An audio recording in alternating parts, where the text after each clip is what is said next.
Day 2 ng pag-inom natin ng ating blended na anong tawag ito? Cucumber, ginger, turmeric na may lemon.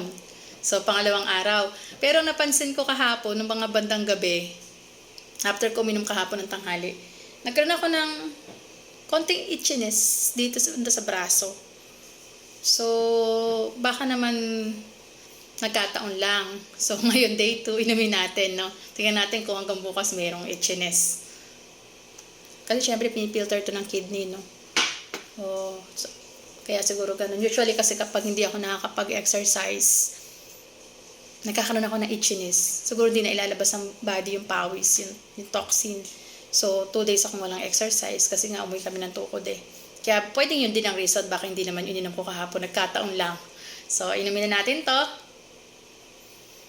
Amoy turmeric.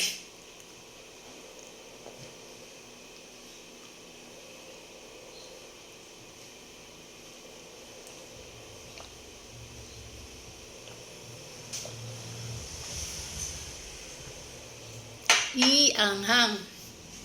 Then, warm water. Naninilaw talaga yung ipin mo dito. Pag iniinom ko, hindi ako humihinga. Kasi hindi maganda yung combination ng natimpla ko, walang milon. Pero after 4 days, kasi may stock pa ako doon for 2 days. Nalagyan ko ng milon. So, magtimbang tayo, no? Very light yung suot ko ngayon kasi nasa bahay ako. Absent ako today. Nilagnat si Fim Valerie. So, dahil absent ako, light yung suot ko, magtimbang tayo. Itong timbangan ko na to, very accurate naman to. Tingnan natin. Oh, pasensya na kayo sa kuko. 62.55! Ang bigat ko talaga. Ang kilo ko today, dito, 62.55. Ang bigat talaga ako. At saka kahapon, nag-cheat day ako. Kumain ako ng isang buong dark chocolate. Kumain din ako ng rice sa gawing alas 7. So, 16 hours fasting ang ginawa ko sa day 2 bago ko ininom itong aking tonic. Tonic. Okay po, I'll keep you posted for day 3.